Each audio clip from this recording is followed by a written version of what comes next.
Selamat pagi, salam sejahtera bagi kita Shalom. Bertemu lagi dengan saya Notonius Gulo, SPD.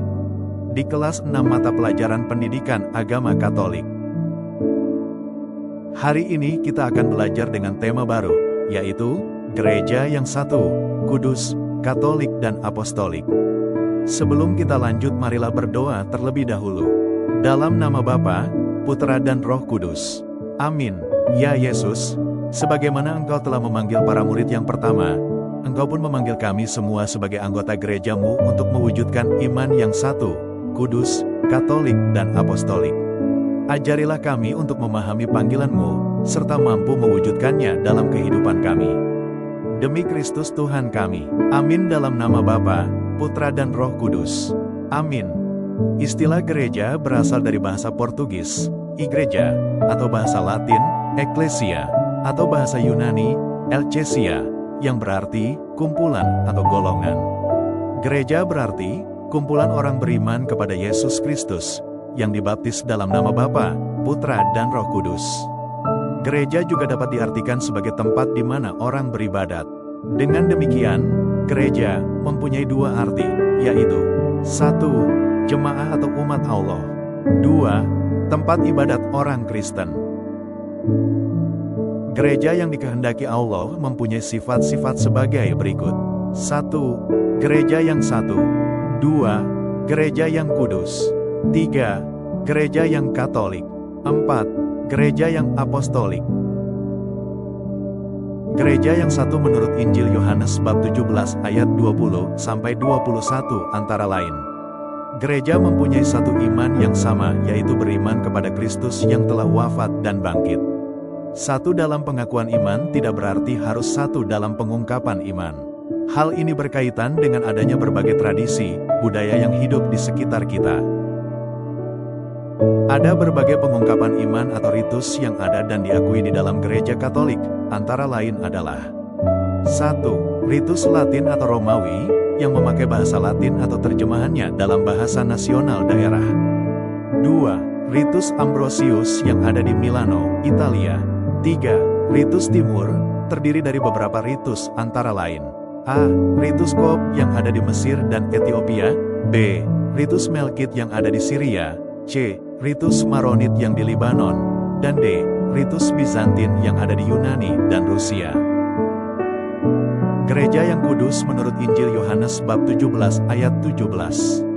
Asal yang kudus berasal dari Kristus sendiri.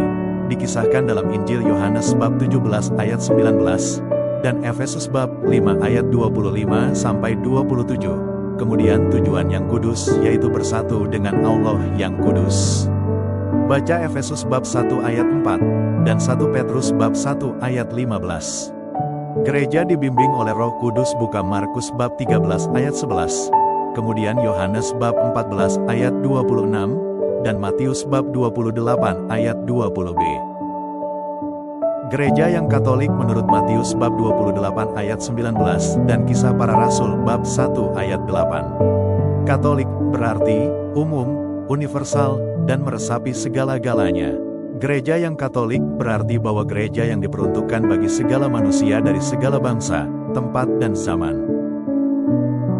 Gereja yang apostolik menurut Injil Matius bab 28 ayat 19 dan Kisah Para Rasul bab 2 ayat 42. Gereja yang apostolik dimengerti bahwa ajaran gereja sesuai dengan ajaran para rasul, utusan dan duta Yesus Kristus. Hierarki Gereja Katolik. 1. Hierarki berarti struktur atau susunan pemimpin gereja. 2. Sejak Konsili Vatikan kedua, hierarki gereja tidak lagi berbentuk piramid tetapi menjadi lingkaran dengan Kristus sebagai pusat dari lingkaran tersebut.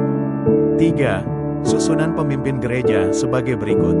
Kristus, Paus, Uskup, Imam dan Diakon tertahbis, kaum awam, umat Allah.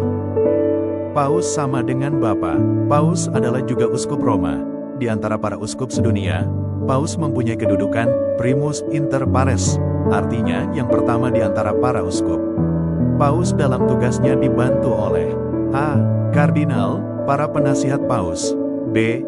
Kuria Roma atau departemen-departemen yang menyelenggarakan berbagai macam urusan gerejani. Setiap departemen dikepalai oleh seorang kardinal. C. Duta Besar Vatikan, yaitu orang yang bergelar Monsignor yang unggul dalam bidang diplomatik, yang ditugaskan oleh Paus sebagai kepala negara Vatikan ke suatu negara. Kaum awam atau umat Allah.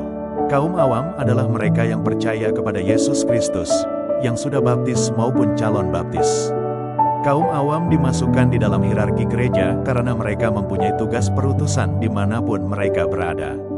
Mereka menjadi pemimpin di dalam keluarga, tempat kerja dan lingkungan mereka berada. Mereka diutus menjadi garam dan terang dunia. Demikian pembelajaran kita hari ini, sampai jumpa di pembelajaran berikutnya. Selamat pagi, Salam, dalam nama Bapa, Putra dan Roh Kudus.